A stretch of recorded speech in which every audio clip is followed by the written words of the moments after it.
Semester system financial accounting, हमको book की requirement पड़ेगी आरबीडी।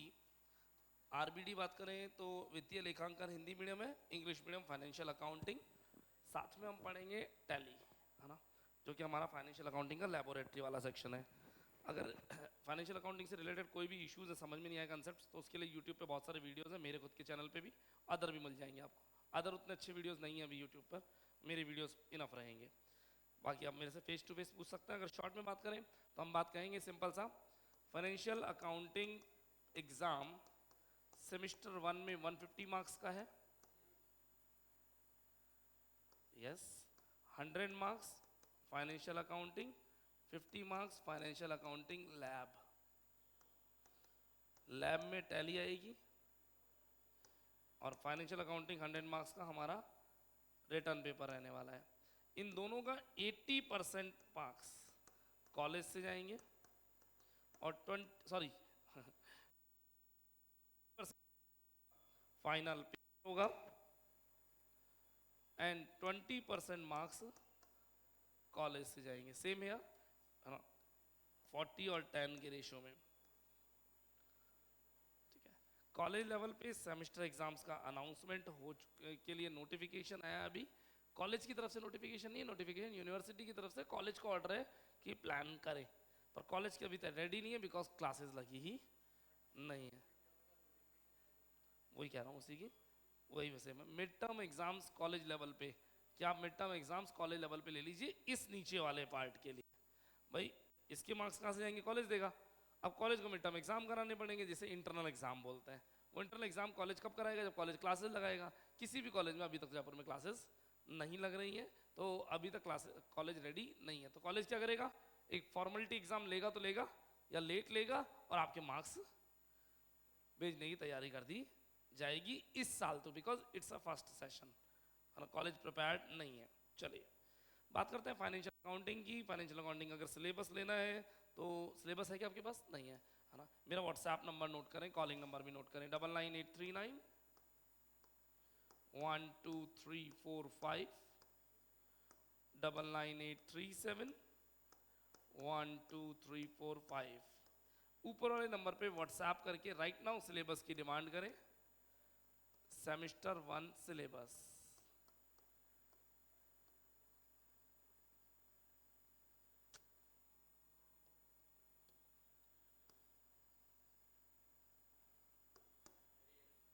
हाँ हाँ, इस नंबर पे डिमांड कर दीजिए फटाफट, ताकि आपके व्हाट्सएप पर आ जाएगा सिलेबस।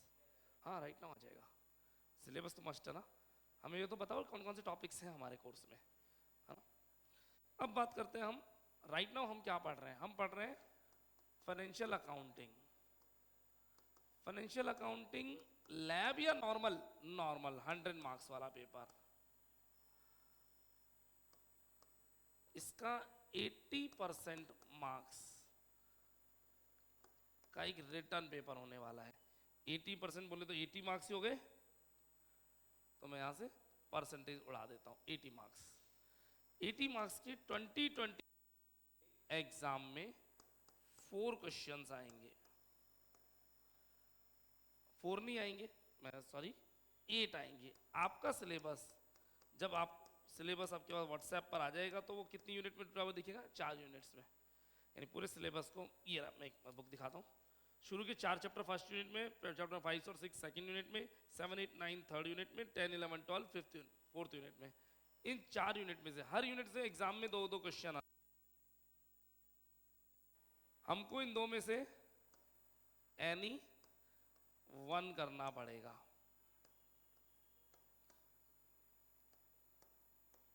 तो एनी 1 करके हमारे क्वेश्चन कितने हो गए, 4 यूनिट है, हर यूनिट से दो दो दो क्वेश्चन आएंगे, 2 में से कोई एक करना होगा।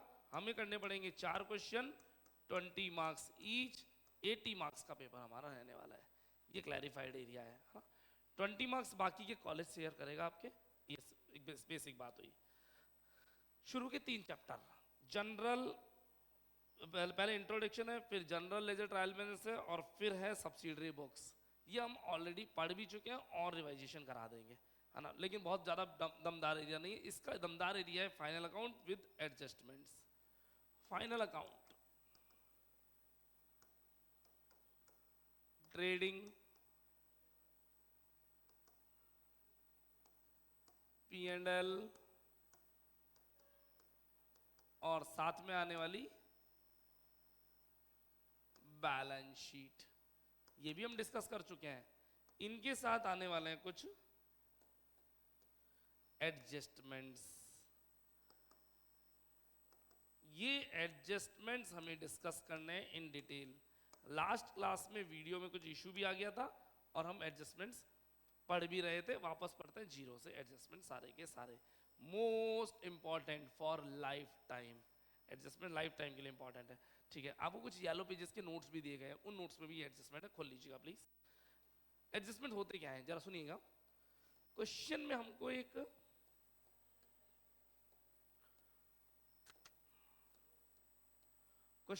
एक ट्रायल बैलेंस दिया होता है बोर्ड पे। क्वेश्चन में हमको दिया होता है एक ट्रायल बैलेंस। इस ट्रायल बैलेंस में ये साइड होती है डेबिट और ये साइड होती है क्रेडिट साइड। एक्सपेंसेस सारे के सारे डेबिट साइड में होते हैं, असेट्स सारी की सारी डेबिट साइड में होती है, इनकम और liabilities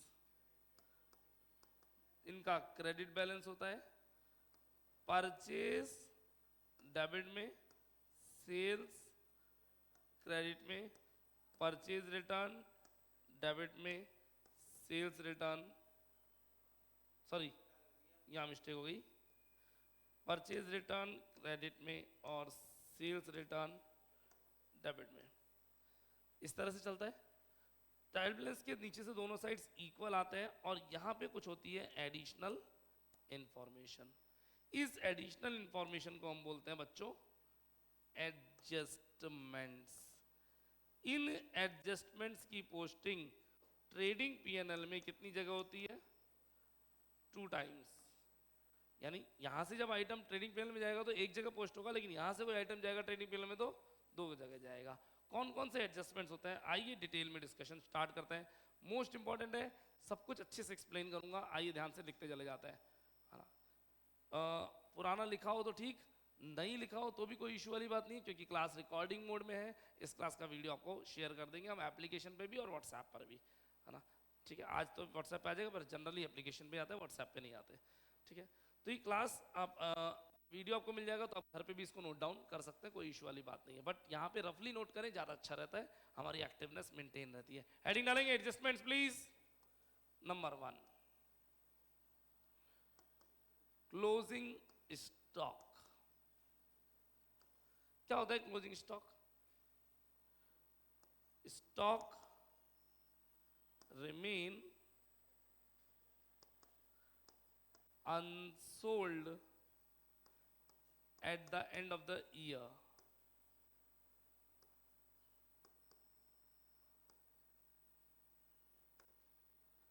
stock remain unsold at the end of the year.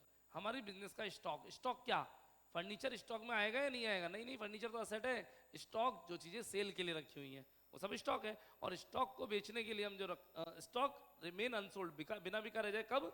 साल के एंड में उसे क्लोजिंग स्टॉक बोलेंगे। क्लोजिंग स्टॉक की पोस्टिंग 2 जगह होती है, आइए देखते हैं कहां कहां। ट्रेडिंग अकाउंट में क्रेडिट साइड में सेल्स के नीचे, और बैलेंस शीट के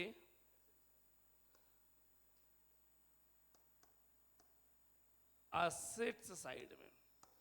बच्चों ये तो वो चीजें जो आपको 11th क्लास में पढ़ा दी गई थी और याद है। अब मैं वो पढ़ाऊंगा जो 11th क्लास में शायद टीचर जी ने पढ़ाई या नहीं पढ़ाई, डिपेंड करता है स्कूल टू स्कूल, एंड याद तो मोस्ट प्रोबेबली आपको नहीं होगी। आइए देखते हैं क्या कहना चाह रहा हूं, इसी का थोड़ा एक्सटेंशन। पहली बात, यहां पे क्वेश्चन में आप कॉस्ट प्राइस से एंट्री करेंगे, मींस इस क्लोजिंग स्टॉक की 2 वैल्यू दी गई होंगी आपको। क्लोजिंग स्टॉक 10,000 रुपए कॉस्ट और 12,000 रुपए सेल्स प्राइस। आप जब ट्रेडिंग के क्रेडिट में लिखेंगे और बैलेंस शीट के असेट्स में लिखेंगे तो 10,000 लिखेंगे, ना कि 12,000। स्टॉक का वैल्यूएशन कॉस्ट और market value whichever is lower पे होता है, विच एवर इज लोअर पे। जनरली हम कॉस्ट प्राइस लोअर होती है तो कॉस्ट प्राइस पे एंट्री करना बोलते हैं, बट कॉस्ट प्राइस और market value whichever is lower, और मार्केट वैल्यू वर्ड ना लेकर के एक अच्छा वर्ड यूज में लो, that is NRV, net realisable value. Cost और NRV whichever is lower, generally cost कम होती है, कभी कभी कुछ प्रोडक्ट्स ऐसे होते हैं जिनकी कॉस्ट रह जाती है हाई और सेलिंग प्राइस हमें due to the market conditions हमें से लो करना पड़ता है। 9000 net realisable value, net realisable value यानी प्रोडक्ट अभी बिका नहीं है, बिकेगा तो 9000 में बिकेगा तो फिर 9000 से एंट्री कर लेंगे, विच एवर इज लोअर पे लेना है। सेकेंड चीज, if closing stock given inside trial balance, close stock balance sheet trial balance के बाहर ना होकर के अंदर हो, तो अंदर हुआ तो फिर एडजस्टमेंट ही नहीं है, क्योंकि एडजस्टमेंट तो वो होते हैं जो बाहर होते हैं। जो ट्रायल बैलेंस है उसके अंदर है तो फिर इसकी पोस्टिंग एक जगह होगी, कहां पे, ट्रेडिंग में या बैलेंस शीट में, चेक करो, ट्रेडिंग में होगी एंट्री। अच्छा, क्लोज स्टॉक की ऑलरेडी ट्रायल बैलेंस में है तो इसको बैलेंस शीट में पोस्ट करेंगे, हमने नोट भी डाला हुआ है, पढ़िए नोट नीचे नीचे, ये रहा। If closing stock is inside the trial balance, it will be shown only the asset side. अगर inside trial balance है तो only बैलेंस शीट assets में नोट करेंगे, फिर ट्रेडिंग में नोट नहीं किया जाएगा। क्लोजिंग स्टॉक का नोट मिला क्या, फर्स्ट पेज पे आओ, ऊपर ऊपर, यस, नहीं आपको बाद वाले नोट्स दिए हुए हैं, जस्ट अच्छा ठीक है, अभी चेंज कर देंगे अपन, छोड़ दो, है ना, नोट करिए प्लीज, नोट करना स्टार्ट करें।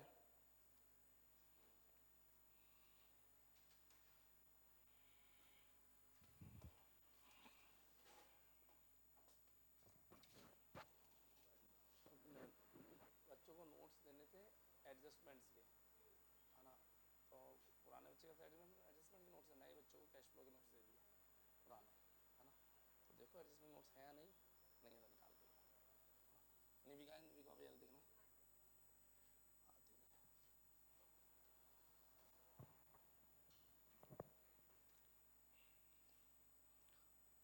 नोट कर रहे क्या, फटाफट नोट करें जल्दी से,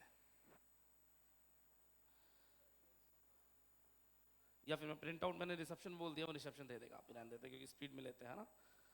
सेकंड पॉइंट, और you can take a click also, live video में दे देंगे आपको। Second point, outstanding expenses. अगर क्लास हिंदी मीडियम के बच्चे भी देख रहे हो तो बकाया व्यय बोलते हैं या अदत्य व्यय भी बोलते हैं, अदत्त भी बोलते हैं, आउटस्टैंडिंग। चलिए, expenses which are due but not paid, expenses due, जल्दबाजी नहीं करनी यहां पे, बट नॉट पेड, ऐसे एक्सपेंस जो ड्यू हो गए लेकिन अभी तक पेमेंट नहीं हुआ। आपके घर पे आया हुआ बिजली का बिल आ गया, ड्यू हो चुका है, पेमेंट नहीं किया, मंथ की 1 तारीख आ गई, आपकी जो मेड आती है घर पे उसका अमाउंट ड्यू हो गया लेकिन पे नहीं किया। ट्यूशन की फीस या स्कूल की फीस या कॉलेज की फीस डेट आ गई, due but not paid, outstanding है, पे करना है, तो ऑब्वियसली हमारी लायबिलिटी है, ऑब्वियसली लायबिलिटी है ना। ठीक है, कहां कहां आएगा जरा देखते हैं। ट्रेडिंग में भी आ सकता है और P&L में भी जा सकता है, डिपेंड करता है, अगर फैक्ट्री का खर्चा है तो ट्रेडिंग में जाएगा और शॉप या ऑफिस का खर्चा है तो P&L में जाएगा, इस पर हम डिस्कस कर चुके हैं। वहां पे जाके एक्सपेंसेस में इसे ऐड किया जाएगा, ये कंसेप्ट अभी समझाऊंगा, ऐड क्यों कर रहे हैं एक्सपेंसेस में ऐड, और बैलेंस शीट के लायबिलिटी साइड में इसको शो करेंगे, बैलेंस शीट के लायबिलिटी साइड में शो करेंगे अपन, है ना। कैसे क्या करना है मैं आपको दिखाता हूं पूरी कहानी, एक बार अच्छा से समझेंगे। आओ, ये मेरा P and L account,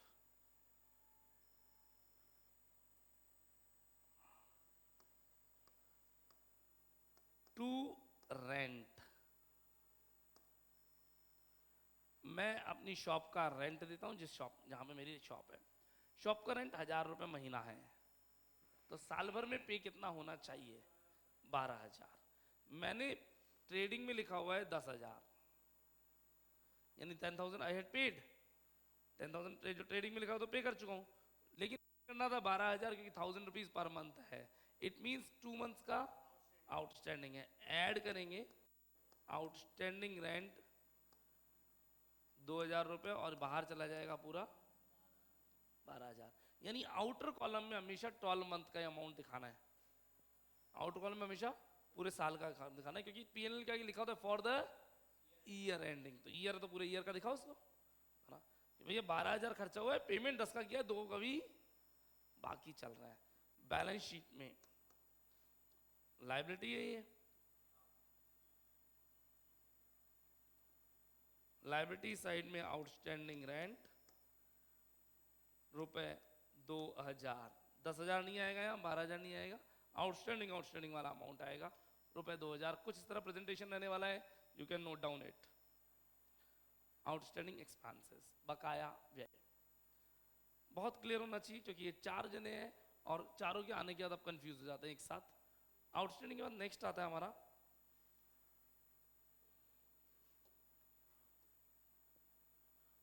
prepaid expenses, third one, prepaid expenses, expenses paid in advance, पूर्व दत्त व्यय, हिंदी मीडियम, पूर्व दत्त व्यय, expenses which are paid in advance,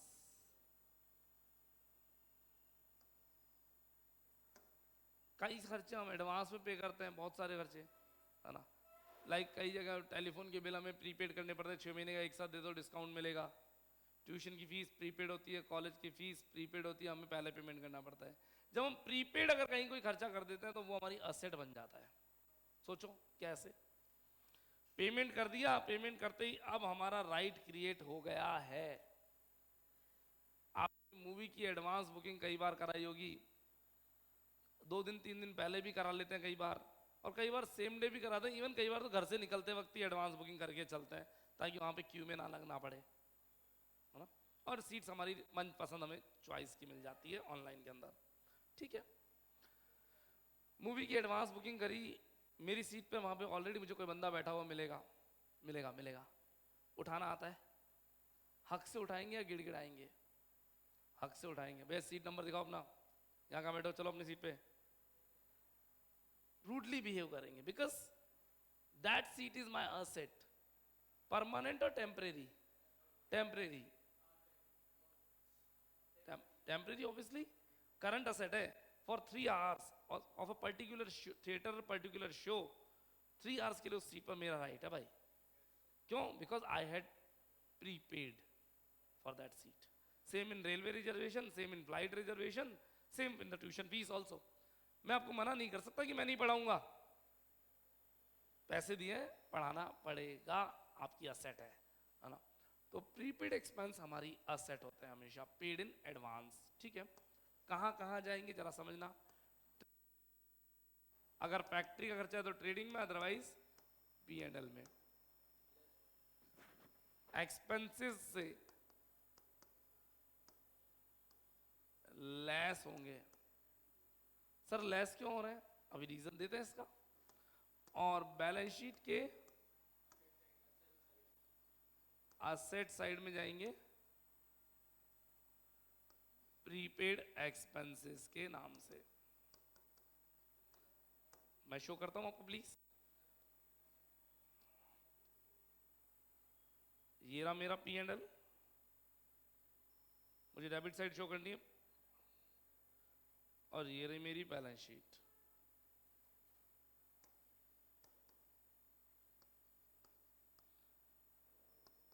to rent 1000 रुपये महीना था, 1000 रुपये महीना था rent.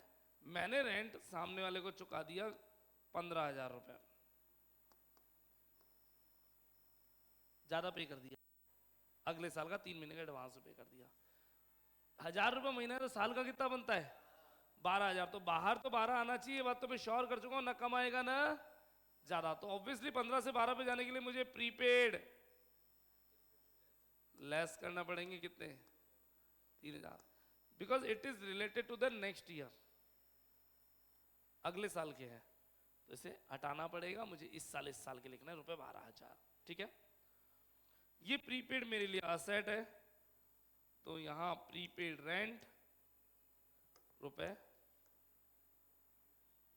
₹3,000, done.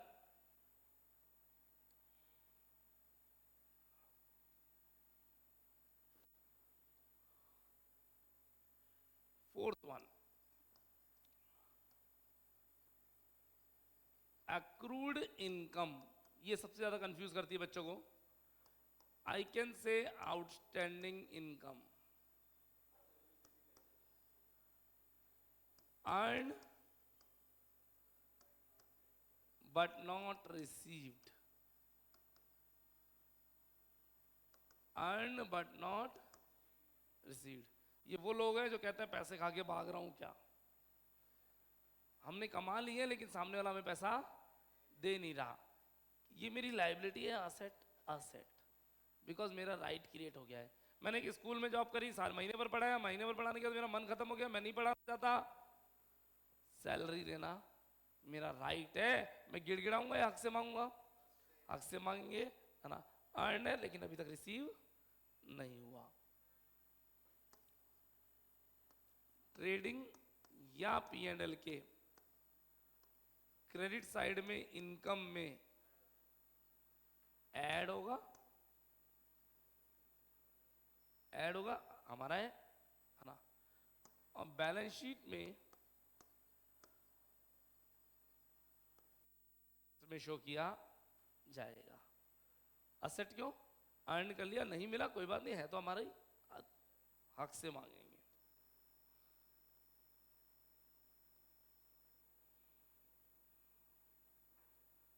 Bye interest income है,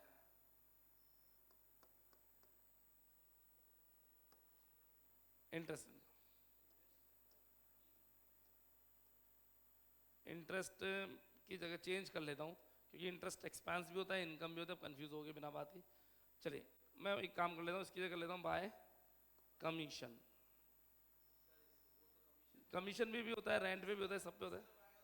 इनकम ही है, चलिए छोड़ देते हैं इसको, कमीशन पे ले लेते हैं, कोई फर्क नहीं पड़ता उससे। मेरे को कमीशन मिलना था साल का 24,000 रुपये, और मिला ₹20,000, 2,000 रुपये महीना था, 24,000 मिलना चाहिए था। ऐड करेंगे एक्रूड 4,000, और पूरे 12 महीने का बाहर आएगा ₹24,000। Same for the balance sheet,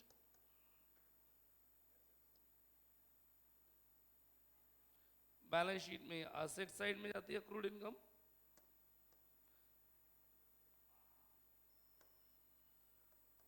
accrued commission ₹4,000, accrued commission ₹4,000। आ रहा है क्या समझ में? क्या ऐड होगा क्या लेस होगा ध्यान रखना है। आउटस्टैंडिंग प्रीपेड एक्रूड है ना, मैं एक साथ टेबल भी बना दूंगा। Fifth one, unearned income, another name बहुत जरूरी है, एडवांस इनकम। जो फीस आप मुझे देते हो वो आपके लिए प्रीपेड है, मेरे लिए अनअर्न्ड है, एडवांस इनकम है। आपके लिए प्रीपेड है तो असेट है, आपका क्लास में बैठना राइट है, मेरी लाइबिलिटी है, आई हैव टू टीच, मुझे पढ़ाना पड़ेगा। अनअर्न्ड इनकम, ऐसी इनकम जो हमने रिसीव्ड इन एडवांस हो चुकी है, रिसीव्ड इन एडवांस हो चुकी है। ये भी हमारी लायबिलिटी है,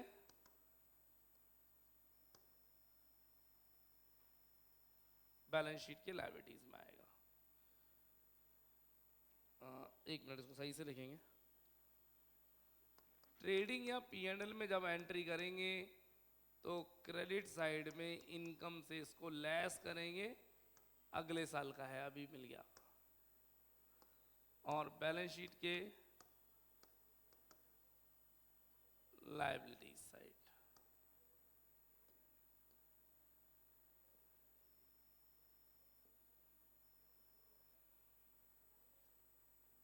बाय इंटरेस्ट। साल का आना चाहिए 24,000, आ गया रुपए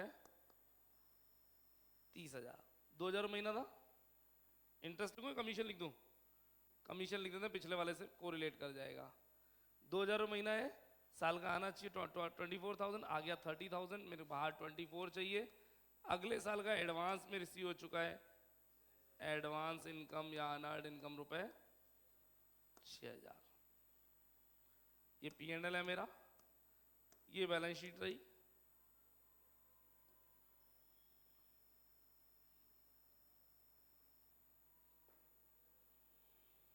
बैलेंस शीट में एडवांस इनकम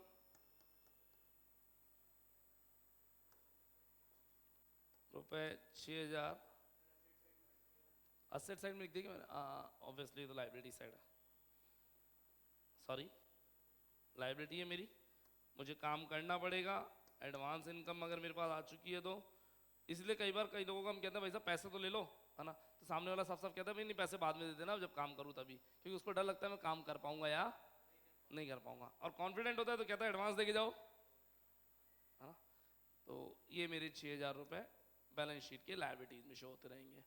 तो मैंने अभी तक 5 एडजस्टमेंट पढ़ाए, और ये 5 एडजस्टमेंट पुरानी क्लास में पढ़ा दी थी, लेकिन वीडियो इशू था तो छोड़ दिए थे। एवं इन पांचों का समरी एक साथ देखते हैं ताकि हमें लर्न हो जाए पांचों के पांचों एक साथ। सॉरी,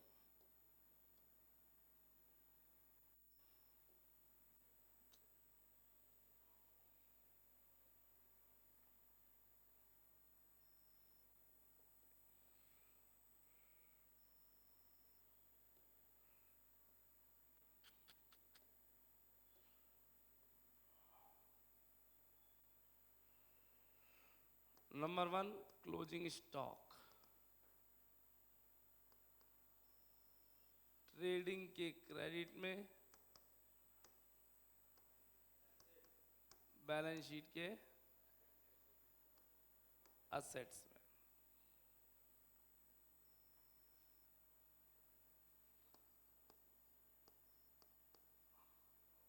आउटस्टैंडिंग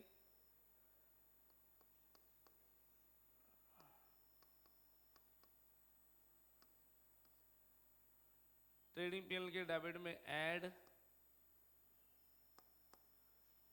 और बैलेंस शीट में liability.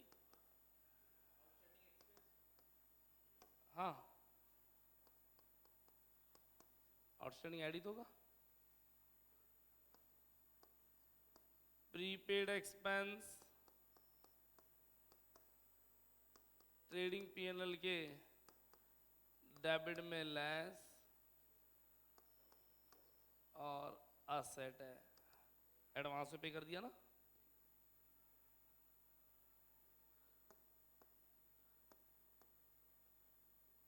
Accrued income trading P&L के क्रेडिट में ऐड,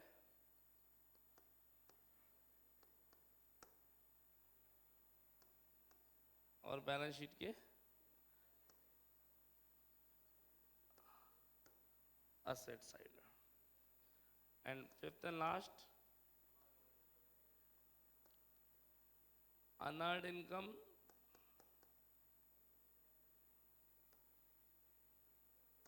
ट्रेडिंग P&L क्रेडिट से लेस। तो ये एडलेस चल रहा है, एक्सपेंसेस डेबिट में और इनकम्स क्रेडिट में, है ना। इसको आउटस्टैंडिंग इनकम भी बोलते हैं, कंफ्यूज होने की जरूरत नहीं है, है ना। ये बैलेंस शीट के लायबिलिटीज में आएगा,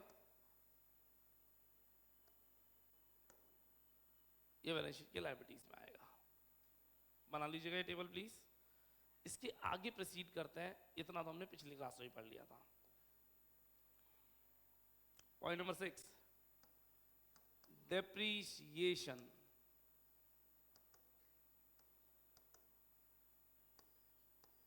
हिंदी में बोलते हैं मूल्यह्रास, मूल्यह्रास। Leave leave leave leave leave. हाँ, depreciation is the downfall in the value of asset or stock? Asset. Asset की वैल्यू में डाउनफॉल किस कारण से? Due to the wear and tear, है ना, यूजेस और ऑब्सोलेंसी, और वी कैन से फैशन और टेक्नोलॉजी, है ना, टेक्नोलॉजी एंड फैशन के कारण भी आउटडेटेड है। तो डाउनफॉल होगा इन the value of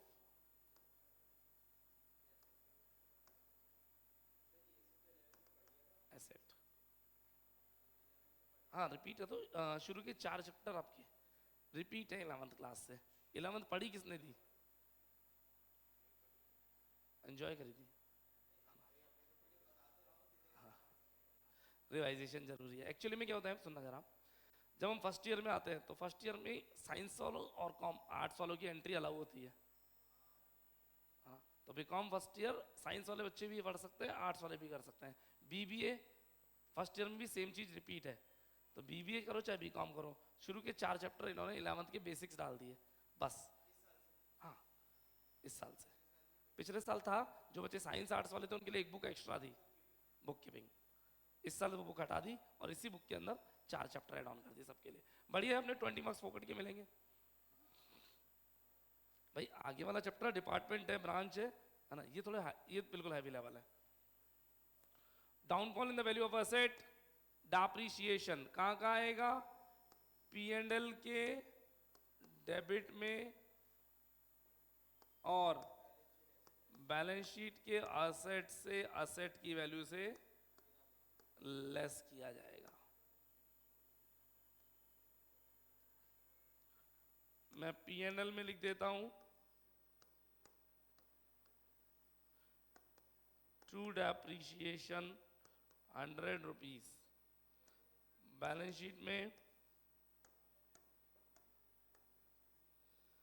bye plant and machinery 1000 rupees, less depreciation 100 rupees, and outer column में 900 रुपीज। प्रेजेंटेशन कुछ इस तरह। डेप्रिसिएशन का नेक्स्ट पॉइंट बोल दीजिए वहां पे आपके नोट्स में जो लिखा हो।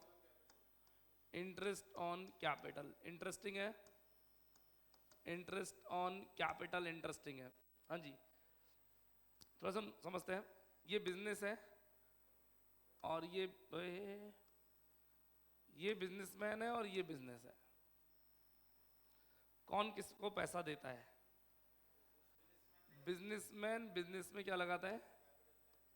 कैपिटल। दोनों सेपरेट एंटिटी है, हम 11th क्लास में पढ़ चुके हैं सेपरेट एंटिटी कंसेप्ट, अब इस साल भी पढ़ाया अपन ने थ्योरी में। बिजनेस इस पर इंटरेस्ट देगा अपने बिजनेसमैन को, इंटरेस्ट ऑन कैपिटल। ये interest on capital business point of view से एक एक्सपेंस है ना, ओनर को चुकाना है। ठीक है, कहां कहां जाएगा ये इंटरेस्ट ऑन कैपिटल जरा समझिएगा। P&L के डेबिट साइड के एक्सपेंसेस में जाएगा और बैलेंस शीट के लायबिलिटी साइड में कैपिटल में ऐड हो जाएगा।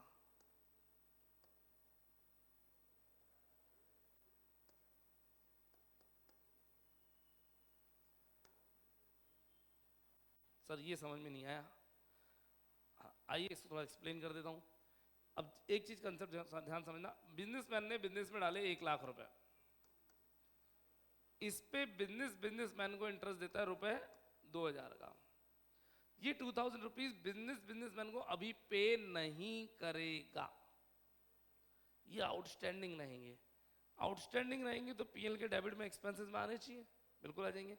बैलेंस शीट के लायबिलिटीज में कैपिटल जो है, अब बिजनेसमैन की कैपिटल 1 लाख की जगह 1,02,000 रुपये मानी जाएगी और कैपिटल में ऐड हो जाएगा कि तो अब तुम बिजनेस से 1 लाख की जगह 1,02,000 रुपये की डिमांड करते हो। ठीक है, शो करते हैं प्रेजेंटेशन करके, छोटा सा प्रेजेंटेशन है।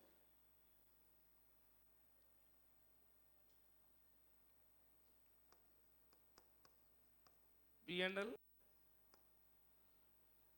To interest on capital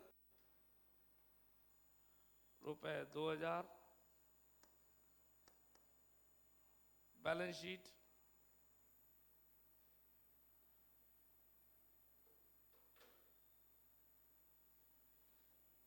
capital यहाँ पे दी 1 लाख,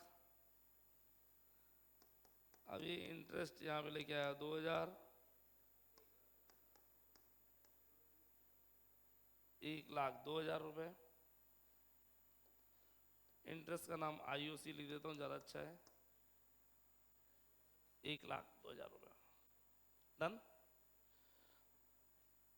IOC का जस्ट रिवर्स है IOD, interest on drawings, interest on drawings. समझने की कोशिश करेंगे, ये बिजनेसमैन है और ये बिजनेस है। ड्राइंग्स कौन किसको देता है? Business to businessman. Interest on drawings, interest on drawing businessman देगा ड्राइंग्स पर इंटरेस्ट अपने बिजनेस को। ठीक है, समझना जरा। यहां से इन्होंने 8,000 रुपीज निकाले, इस पर 700 रुपीज का इंटरेस्ट, 700 रुपीज का इंटरेस्ट बिजनेसमैन बिजनेस को दे रहा है। कुछ भी परसेंटेज लगा लो, क्या फर्क पड़ता है ना?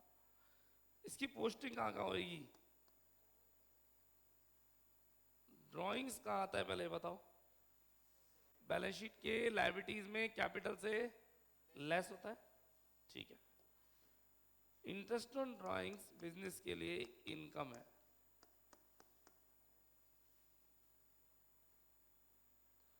इंटरेस्ट ऑन ड्राइंग बिजनेस के लिए इनकम है। इनकम है तो P&L के क्रेडिट में जाएगी। बैलेंस शीट के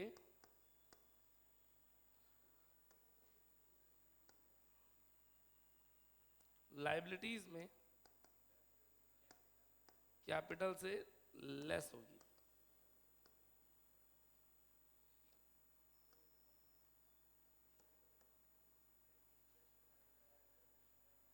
सॉरी, IOD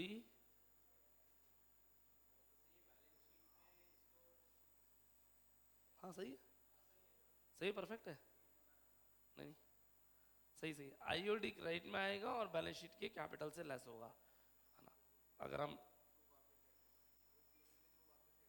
वो बात एक ही है, मैं डबल इम्पैक्ट इतना लंबा नहीं बता सकता। P&L के क्रेडिट साइड में आएगा बाय IOD 700, बैलेंस शीट में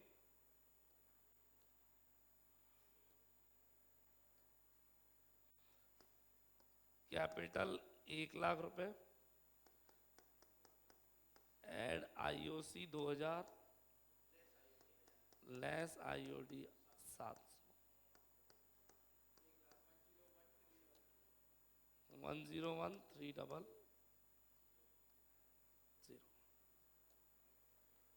ये हमारा IOD का कंसेप्ट हो गया पूरा का पूरा। तो एडजस्टमेंट कौन कौन से देख लिया अपन ने? Closing stock, outstanding, prepaid, accrued, honoured, depreciation, IOC, IOD।